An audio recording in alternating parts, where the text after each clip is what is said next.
Kalian anak muda yang ingin berinvestasi, apakah investasi itu menguntungkan? Apa saja sih hal yang perlu diperhatikan sebelum berinvestasi? Melihat banyaknya korban investasi bodong, maka perlu pengetahuan akan investasi. Hal ini membuat masyarakat terhindar dari penipuan investasi bodong oleh oknum-oknum yang tidak bertanggung jawab.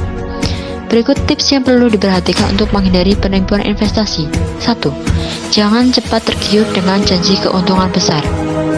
Patut dicurigai bila ada pihak yang menjanjikan keuntungan yang jauh melebihi hasil tingkat bunga bank umum dan juga dijanjikan investasi tidak memiliki resiko kerugian.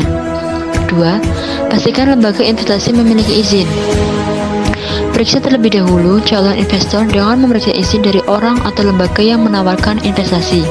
Izin tersebut diterbitkan oleh salah satu lembaga yang berwenang seperti Bank Indonesia, OJK, Bapepti atau Badan Pengawas Perdagangan Berjangka Komoditi, dan Kemenkop UKM atau Kementerian Koperasi dan UKM. 3. Segera lapor jika mengetahui investasi ilegal. Masyarakat diharapkan segera melapor jika mengetahui ada tawaran penghimpunan dana dan pengelolaan investasi ilegal atau mencurigakan kepada Satgas Waspada Investasi atau polisi. Terdapat beberapa cara yang dapat dilakukan agar tidak terjebak ketika ditawari oleh para pelaku investasi bodong. Berikut langkah-langkahnya. 1. Cek perizinan.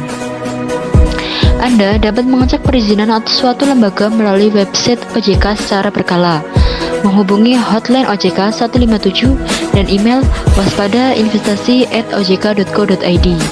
Sebab investasi yang aman dan legal sudah pasti memiliki izin dan terdaftar di OJK.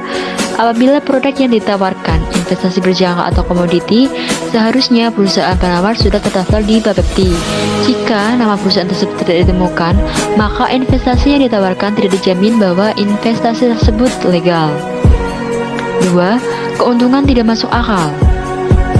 Calon investor wajib mewaspadai jika ada orang atau perusahaan yang menjanjikan keuntungan investasi terlalu besar atau tidak masuk akal. Sebaiknya bertanya terlebih dahulu bagaimana alur bisnisnya sampai bisa mencapai nominal keuntungan tertentu. 3.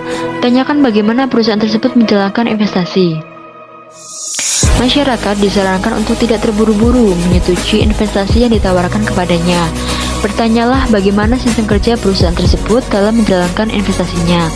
Apabila perusahaan tersebut terkesan menutup-nutupi dan tidak transparan, maka sebaiknya hindari untuk berinvestasi di perusahaan tersebut. 4. Jangan sekedar ikut-ikutan. Investasi saat ini mulai banyak diperbincangkan oleh kaum muda.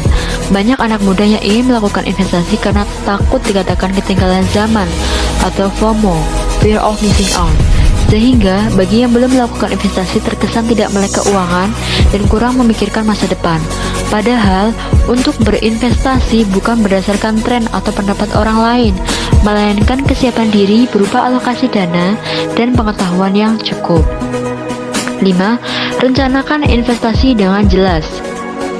Tujuan keuangan dan instrumen investasi harus dan sesuai profil resiko. Oleh sebab itu, sebelum memutuskan untuk berinvestasi, pastikan sudah menyusun rencana investasi yang terukur dengan melakukan riset dan memperkaya literasi keuangan. Semoga kita semua yang akan ataupun ingin melakukan investasi bisa terhindar dari para pelaku kejahatan investasi. Jadilah investor yang cermat dan pintar.